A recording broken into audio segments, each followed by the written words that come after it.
Hello everybody. Welcome to Sick of Shit Broadcasting. I'm the host of this program, Mr. Sick of Shit. Because just like you, I am so sick of the shit. So very sick of it. Yes, I used what some people may consider to be a bad word. Well, words are what they are. They're only bad if you use them in a bad kind of way. I don't consider what I said to be bad. It's just the truth. That's all there is to that. I am considering the possibility of changing it. I don't know. I may not. At any rate, I'm very upset. I really am. To say the least, I'm very upset. And I'm going to tell you why.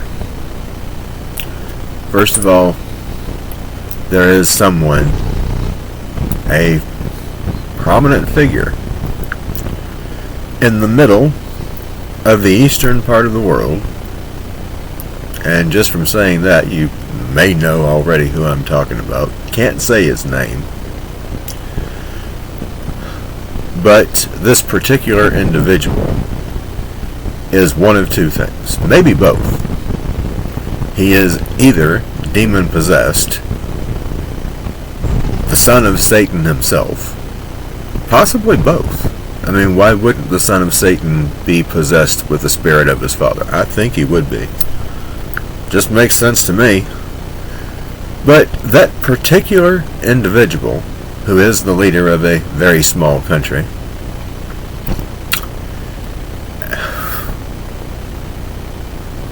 is really, he's such a hypocrite. I mean, you just can't call him anything else. He claims to be a believer in God, to be a believer in the Old Testament, yet he doesn't even practice the Old Testament. He doesn't follow the Old Testament, and I'm going to prove it to you. I'm going to prove it to you.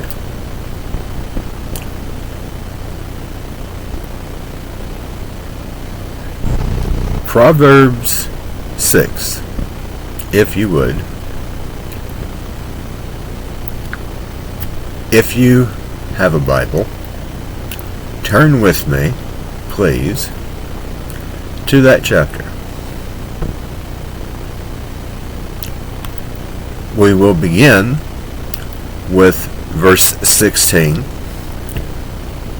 and we will travel from there on to the end of verse 19. Well, actually, yeah, 19. Although 20 is pretty darn good too. My son, keep thy father's commandment and forsake not the law of thy mother. God, that is a hard one, let me tell you, especially the last section on that one. Believe me, I know.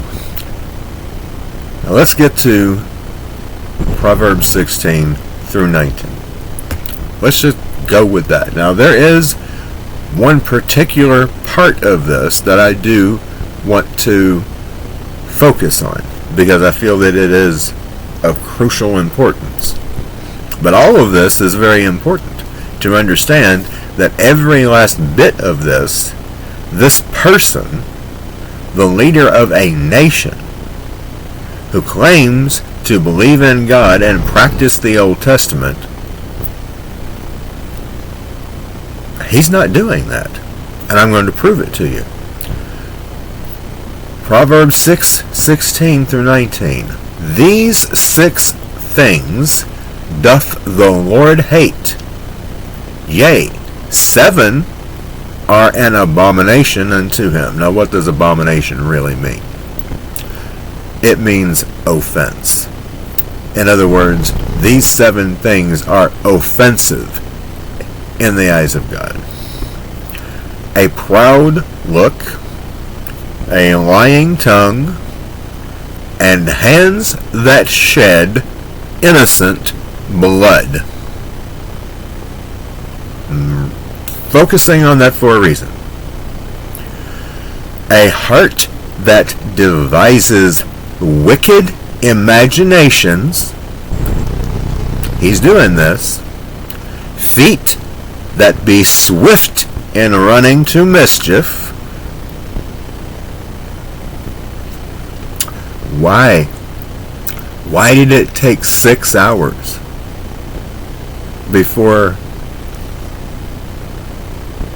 the IDF did anything at all to stop what was going on?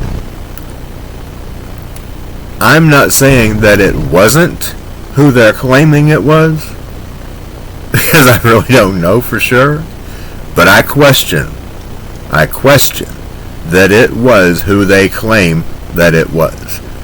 I am not 100% convinced that the leader of this country did not order his own military to do this so he could then blame it on these other people.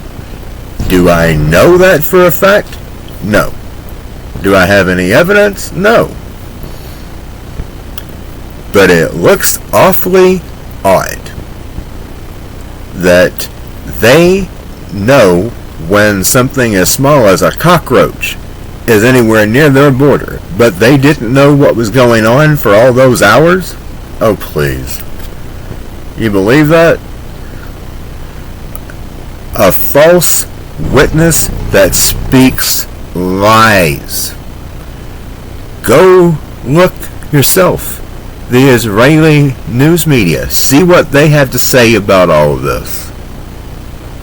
And he that soweth discord among brethren, the people of his own country. Now, he claims to believe in God, claims to practice the Old Testament, but every last one of these offenses before God he is committing. All of them. However, the one that I want to focus on, it says, a proud look, a lying tongue, and hands that shed innocent blood. You cannot get any more innocent than children and babies. You can't. Some might say, well, the unborn are, well, yeah, they're equally innocent as babies that have been born and little children who've never done anyone any wrong. Equally innocent. The last count, and this is only the children and the babies that they know about, 4,000. That doesn't even include the children and babies that have not been found under the rubble yet.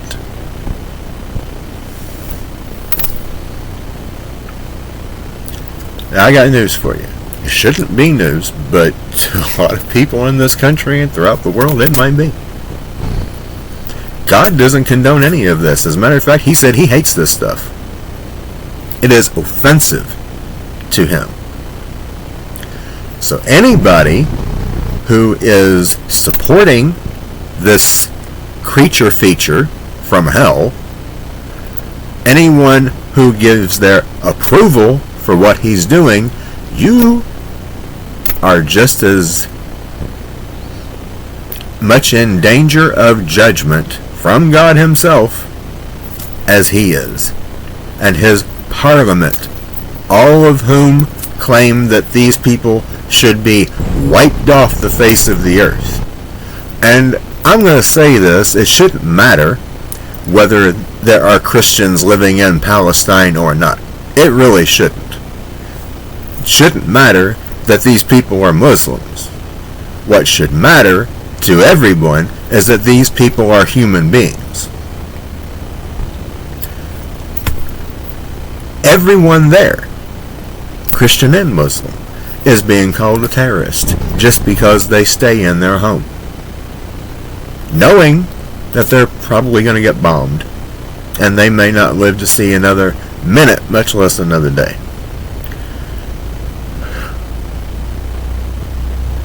How are people who have never even done any wrong to anyone in this other country right across the border, How are they terrorists? How are these children and babies terrorists? You want to explain that to me? Because it makes no sense. And I got news for you. If it doesn't make sense, it's not true.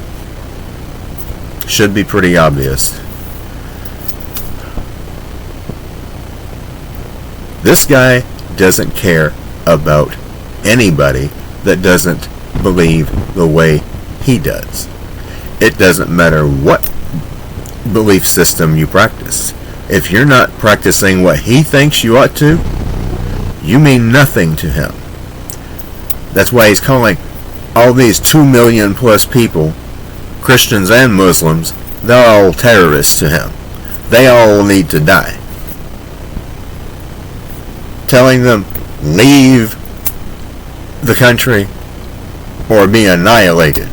And the whole parliament of this country, he's ruling, saying the same thing. He even put out a shoot-to-kill order on Israeli citizens. Yeah. You know why? Because they were speaking publicly against what he's doing. Oh, God forbid, we can't have that. We can't have freedom of any kind. If they say anything negative about me, they've got to die.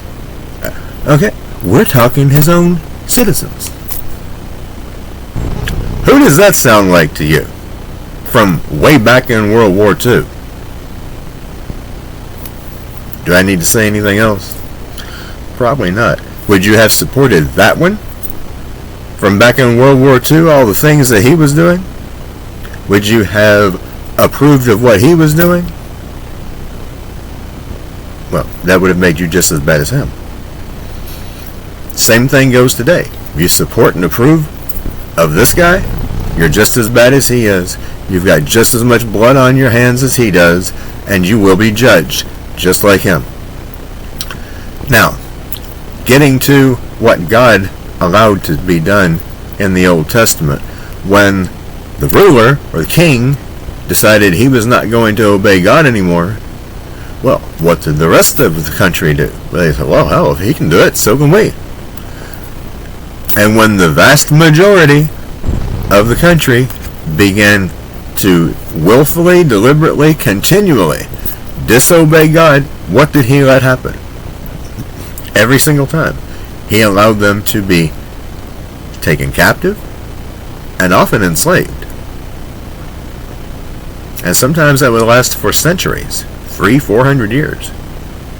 Well, you really think that God has changed his mind? I don't. Make up your minds, folks, who you stand with. You stand with God, or you stand with the devil. And if you stand with God, you don't support this. You don't approve of this. And if you do, you are not with God. You are certainly not with Christ, because they would not condone any of this. Old time, new time.